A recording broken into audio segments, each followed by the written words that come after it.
Kahinumduman nga mikampyon ang lumadba sa kanon karong tuiga sa South Korea Powerful Daiju Festival ug karon laing garbo sa Subo na usab ang naghatag og pasidungog sa atong dakbayan.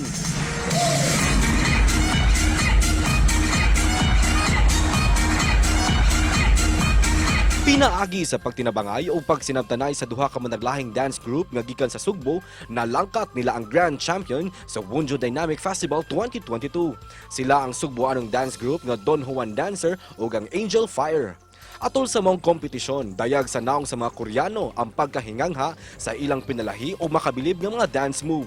Wa man damha sa grupo nga maangkon ang kampyonato, apan dakong pasalamat nila sa mga taong misalig ug misuporta kanila. Karong buntaga ato silang kumustahon human sa kadaugan kauban ang usa sa ilang dance member nga si Ana Michelle Boot dinhilang sa GMA Regional TV Live. Laing kadaugan na usab ang naangkon sa mga Cebuanon human midaog ang Don Juan and Angel Fire sa Wonju Festival. Kumustahon ta sila pinaagi sa usa sa mga Don Juan Dancer nga si Ana Michelle Boot.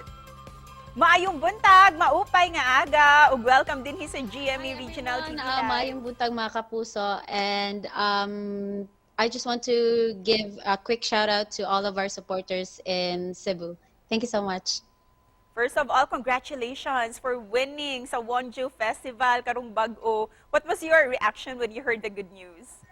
Actually, Miss, it was unexpected because there were a lot of amazing performers in Korea, and out of 40 contestants, it was cut off by 15 contestants to the finals, 15 best performers, and out of those 15 performers, we ranked first. So, wala na mo ma-explain unsa amo ma-feel kay ang amo yung bound sa among sayaw is sayaw rejud, wala may props, and then it was very heartwarming as well because it was our comeback in Wonju. Cebu is truly proud of you, Ana. Busa para kang kinsa niyo gihalad kining kadaugan. First and foremost, we dedicated our dance to Señor Santo Niño and also the Lord God who never failed to hear our prayers because before we performed, it was raining really hard in Wonju, and you know us, we have stunts and all of that, and the stage was kind of like slippery, so we were praying and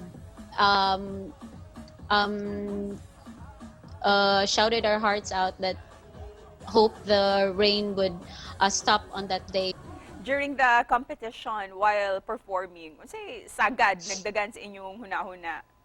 Ang katong rutina mo is na-practice na dito na mo siya for 3 days because we were asked to perform like full hip-hop, and then Angel Fire are belly dancers, and we were asked by them that I think it is best na mo perform ni og pure hip-hop na lang nga dance, like dili siya i-mix og belly dance. So we were able to finish the dance for just 3 days, but luckily the members of Angel Fire dali ra kay sila makakuha, and then napod sila kanang gamayng background sa hip-hop. So it was really frustrating yet exciting because the pressure makes us excited to perform.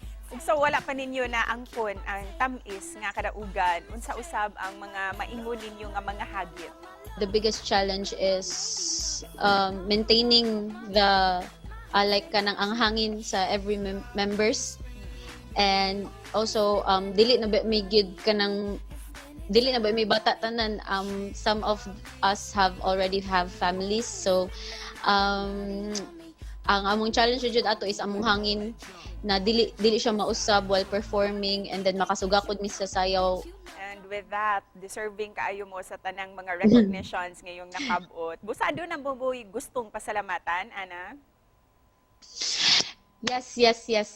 So a big thanks. Number one, first is the families na among nabiyaan sa Cebu. Thank you so much for supporting us.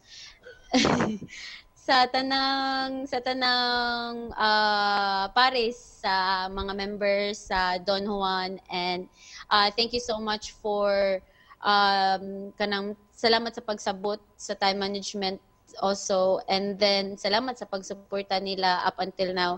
And we just want to give a big thanks also to Ma'am Marty Ebanez, who helped us since day one.